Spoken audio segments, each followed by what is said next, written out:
Добар ден. Еве сме во Гостивар. Разговараме со гостиварчани за проблемите кои што ги мачат. И гостиварчани, како и сите граѓани из Македонија, соопштуваат дека се потребни промени, дека се неопходни промени, дека заслужуваат подобар живот. Овдека вчера Владко Ѓорчев се расправил со некакви 37 проекти за Гостивар. Што чекавте 10 години, господине Ѓорчев? Што чекаше Груевски 10 години? Зошто се уште не е готова клучката за кај автопатот во Гостивар? Зошто не се решени и реализирани овие проекти? 37 ситни проекти се 37 големи лаги за гостиварчани. Гостиварчани велат доста е. Ним им треба здравство кое што ќе ги лекува. Ним им треба лекари и медицински персонал кои што се достоинствени за да бидат и достоинствени пациенти.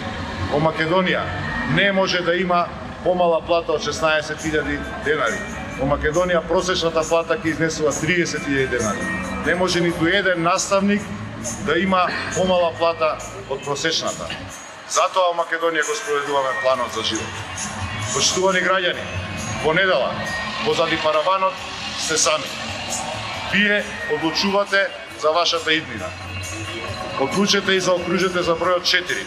Да го спроведеме заеднички планот за живот. Да ги воведеме вистинските квалитети на животот, да го вратиме животот, да ја вратиме на смевката на лицата на граѓаните во Македонија. Победува Македонија, победува Социјалдемократскиот сојуз, победува животот во Македонија.